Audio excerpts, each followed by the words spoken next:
Okay, good morning, friends.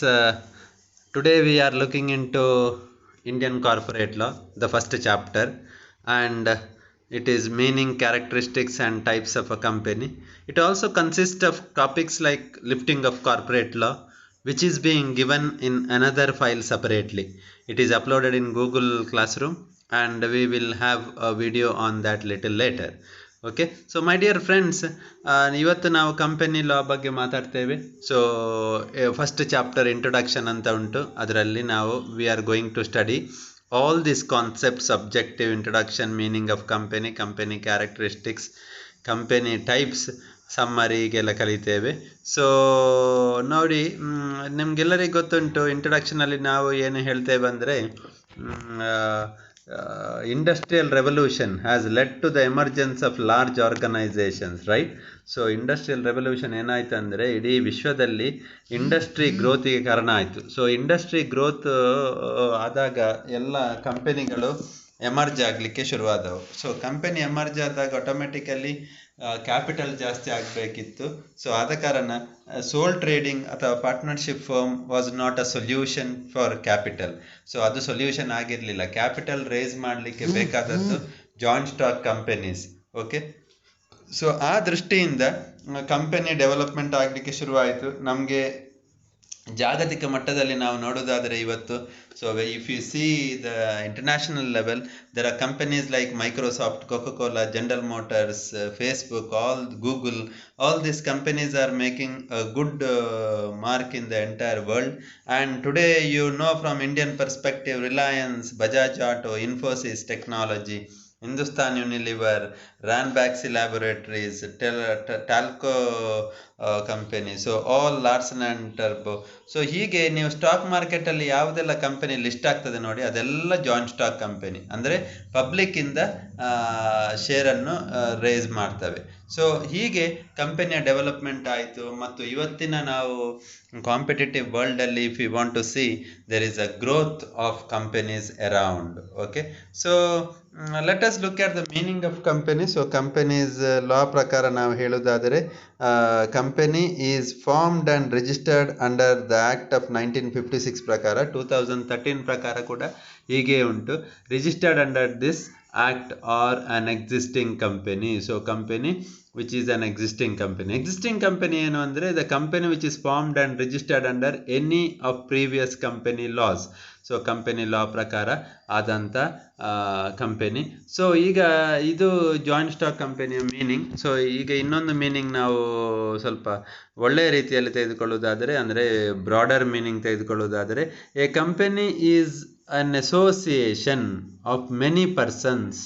Okay, ನೆನಪಿರಲಿ. So it is an association of many persons who contribute money or money's worth to a common stock and employ it in some trade or business, who share profit and loss arising therefrom. So ಏನಿದು ಹೇಳ್ತದೆ, so it is an association, ಅಂದರೆ group of persons who contribute money. ಏನಾಗ್ತಾರೆ ಅವರು? ಹಣ ಹಾಕ್ತಾರೆ, ಅಥವಾ ಹಣದ worth ಅಂದರೆ ಸ್ಟಾಕ್, ಮಿಷನರಿಯ ಹಾಗೆ. So and then engage in some trade or business. So trade or ಬಿಸ್ನೆಸ್ಸಿಗೆ ಹೋಗ್ತಾರೆ, ಯಾವುದಕ್ಕೋಸ್ಕರ? ಪ್ರಾಫಿಟ್ ಮಾಡಲಿಕ್ಕೋಸ್ಕರ. ಓಕೆ, ಸೊ ಅಲ್ಲಿ ಅವರಿಗೆ ಲಾಸ್ ಕೂಡ ಆಗ್ಬೋದು. ಸೊ ಇಲ್ಲಿ ಕ್ಯಾಪಿಟಲ್ ಇರ್ತದೆ, ಮೆಂಬರ್ಸ್ ಇರ್ತಾರೆ, and then a portion of capital is called as shares. ನಿಮಗೆಲ್ಲರಿಗೆ ಅದು ಗೊತ್ತುಂಟು, ನಾವು ಶೇರ್ಸ್ ಬಗ್ಗೆ ತುಂಬ ಮಾತಾಡಿದ್ದೇವೆ, ಕ್ಲಾಸಲ್ಲಿ ಇರ್ಬೋದು ಅಥವಾ ಇಂಟರ್ ಕ್ಲಾಸ್ ಕಾಂಪಿಟೇಷನ್ಸಲ್ಲಿ ಇರ್ಬೋದು. ಸೊ ಶೇರ್ಸ್, ಸ್ಟಾಕ್ ಮಾರ್ಕೆಟ್ ನಮಗೆ ಬಗ್ಗೆ ಹೇಳುವಾಗ ನಾವು ಶೇರ್ಸ್ ಬಗ್ಗೆ ತುಂಬ ಡಿಸ್ಕಷನ್ ಮಾಡಿದ್ದೇವೆ. So detailed discussion on shares is not necessary, but joint stock company works on shares for money. So here characteristics of company let us look into. So characteristics ಅಲ್ಲಿ first incorporated association. Incorporated association ಅಂದರೆ, a company is a group of persons which carries on business and that has to be registered under Companies Act of 1956 or 2013, Amendment Act 2013. 2013 ಅಲ್ಲಿ ಇನ್ನೊಂದು amendment ಆಯಿತು. So ಅದರ ಪ್ರಕಾರ ಅವರು register ಮಾಡಿರಬೇಕು, ಅದಕ್ಕೆ memorandum of association ಅಂತ ಪ್ರಿಪೇರ್ ಮಾಡಬೇಕು, which you are going to study little later in the second chapter. And then it has to be registrar of companies ಅಂತ ಇರ್ತಾರೆ. ಸೊ ಅವರಲ್ಲಿ ರಿಜಿಸ್ಟರ್ ಆಗಿರಬೇಕು. So incorporated association. Artificial legal person. So ಈಗ artificial ಪರ್ಸನ್ನ ಮೊದಲು ನಾವು natural person ಅಂದರೆ ಯಾರು ಅಂತ ತಿಳ್ಕೊಳ್ಳುವ. So natural persons are we people.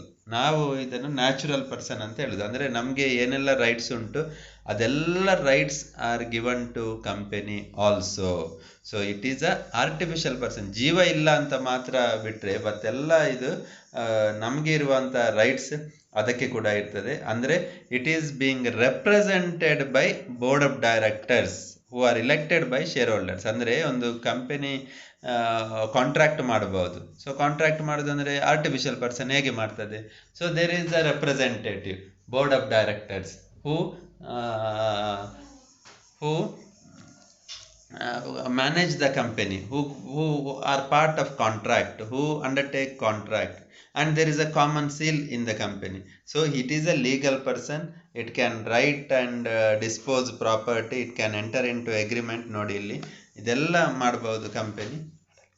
So this is how company is called as a natural artificial legal person. Next, separate legal entity. So separate legal entity andre illi there is a legal distinct entity it is a legal distinct entity and it is independent from its members. It's very very crucial. So illi ಕಂಪನಿಯಲ್ಲಿ members ಇದ್ರು, board of directors ಇದ್ರು, share holders ಇದ್ರು, ಕಂಪನಿಯ activities separate, ಅವರ individual activity separate. So it is a legal separate legal entity. So ಕಂಪನಿಗೆ ಅದರದೇ ಆದ legal entity ಉಂಟು. ಅದನ್ನು ನಾವು ಮೆಂಬರ್ಸ್ ಒಟ್ಟಿಗೆ ತೆಗೆದುಕೊಳ್ಳಿಕ್ಕೆ ಆಗುವುದಿಲ್ಲ. ಈಗ ಸೋಲ್ ಟ್ರೇಡಿಂಗ್ ಕಂಪನಿಯಲ್ಲಿ, ಸೋಲ್ ಟ್ರೇಡಿಂಗ್ ಫರ್ಮಲ್ಲಿ ಓನರ್ ಮತ್ತು ಇವರು company firm one and the same. But ಇಲ್ಲಿ ಹಾಗಲ್ಲ. ಇಲ್ಲಿ it is a separate legal entity.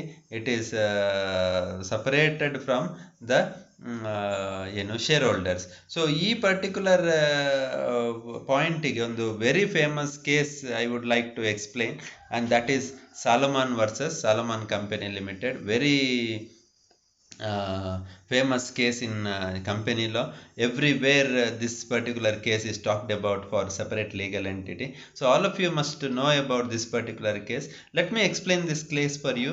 So Salomon anta idru. Salomon was a owner of a very prospective business and sold his business to the sum of $39, okay, to Salomon and Company Limited. Salomon ಅನ್ನುವ ಒಬ್ಬ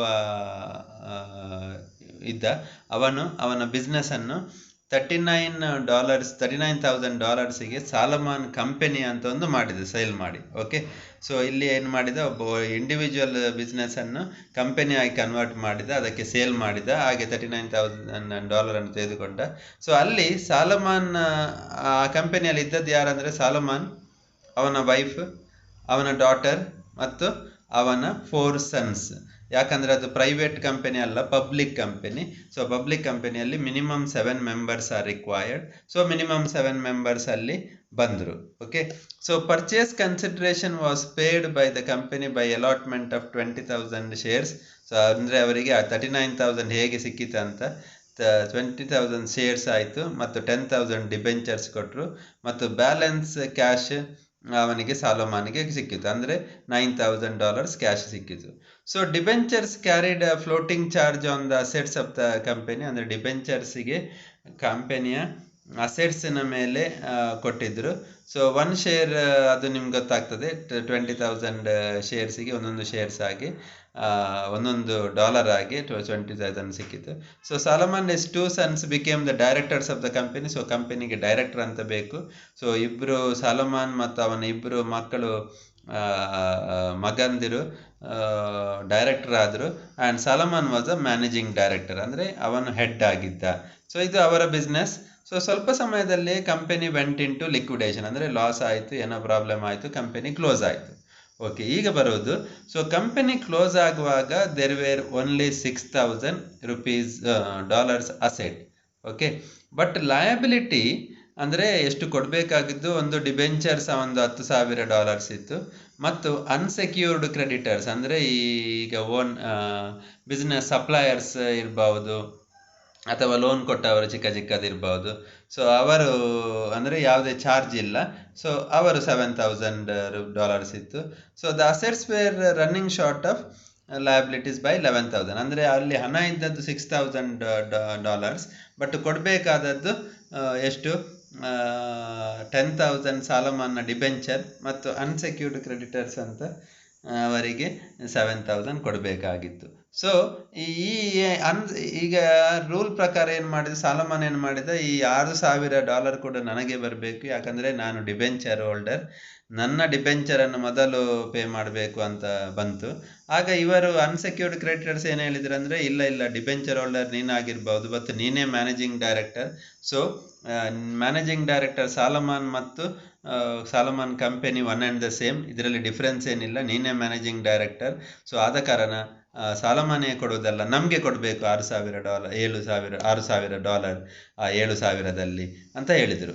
but house of lord ಅಥವಾ court ಏನು ಹೇಳ್ತೆ ಅಂದರೆ, existence of a company is independent and distinct from its members, and the assets of the company must be utilized to the payment of debentures first in priority to unsecured creditors. ಅಂದರೆ debenture ಹೋಲ್ಡರ್ಸಿಗೆ ಮೊದಲು ಕೊಡಬೇಕು ಅನ್ನೋ, ಯಾರಿಗೆ, ಸಾಲಮಾನಿಗೆ. ಯಾಕಂದರೆ Salomon is different, company is different. So Salomon owner ಆಗಿರ್ಬೋದು, but ಅಲ್ಲಿ ಡಿಬೆಂಚರ್ ಸಾಲಮಾನ್ ಹೆಸರಲ್ಲಿ ಇದ್ದ ಕಾರಣ ಡಿಬೆಂಚರ್ಸನ್ನು ಮೊದಲು ಪೇ ಮಾಡಬೇಕು, ಆಮೇಲೆ ಔಟ್ಸೈಡರಿಗೆ ಕೊಡಬೇಕು. ಹೀಗೆ company separate from sole trade owner members ಅಂತ ಬಂತು.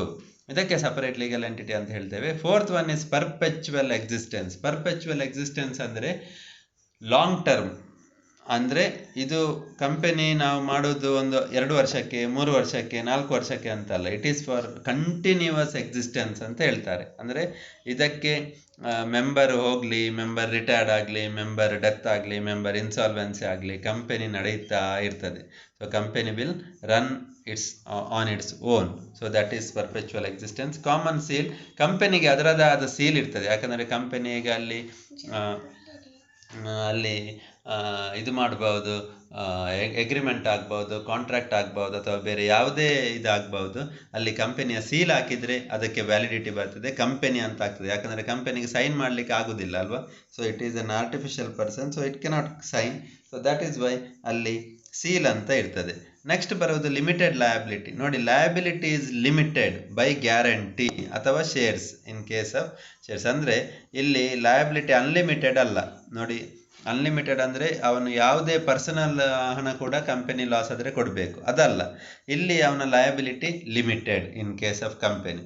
ಟ್ರಾನ್ಸ್ಫರಬಿಲಿಟಿ ಆಫ್ ಶೇರ್ಸ್ ಅಂದರೆ you can transfer your shares from one person to another person by mere delivery. ಅಂದರೆ ಈಗ ನಾವು ಸ್ಟಾಕ್ ಮಾರ್ಕೆಟಲ್ಲಿ ನೀವು ಶೇರ್ ಹೋಲ್ಡರ್ ಅಂತ ಆದರೆ, ಮೆಂಬರ್ ಅಂತ ಆದರೆ, ನಿಮಗೆ ಮನಸ್ಸಿಲ್ಲದಿದ್ದರೆ you can sell that share to another person. Next separate property. ಕಂಪನಿಗೆ ಅದರದೇ ಆದ ಹೆಸರಲ್ಲಿ ಪ್ರಾಪರ್ಟಿ ಇರಬಹುದು. And delegated management. So companies entire management is in the hands of board of directors.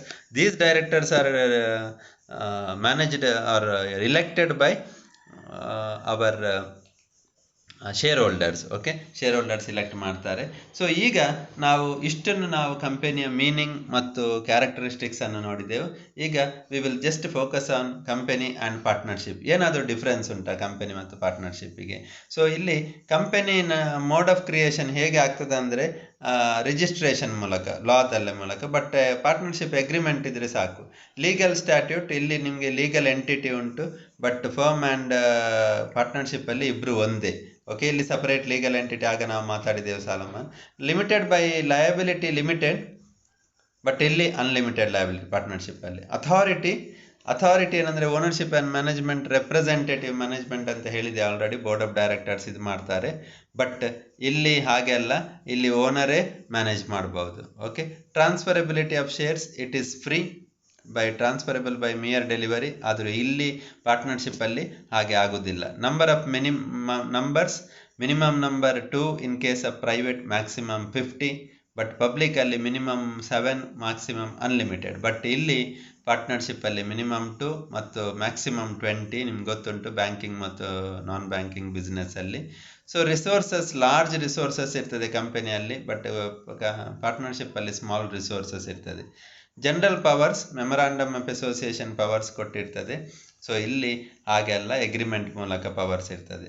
So legal formalities ತುಂಬ ಜಾಸ್ತಿ ಇಲ್ಲಿ. ಆಡಿಟ್ ಉಂಟು, publication ಮಾಡಬೇಕು ಇದರದ್ದು ಬುಕ್ ಇದು, ಆಮೇಲೆ ರಿಜಿಸ್ಟ್ರೇಷನ್ ಮಾಡಬೇಕು, ರಿಜಿಸ್ಟ್ರಾರ್ ಆಫ್ ಕಂಪನಿ. ಇಲ್ಲಿ ಅಷ್ಟು ಲೀಗಲ್ ಫಾರ್ಮ್ಯಾಲಿಟೀಸ್ ಇಲ್ಲ. ಡಿಸಲ್ಯೂಷನ್ ಅಂದರೆ ಕ್ಲೋಸ್ ಮಾಡೋದಕ್ಕೂ ಕೂಡ ಇಲ್ಲಿ ಫಾರ್ಮ್ಯಾಲಿಟೀಸ್ ಉಂಟು.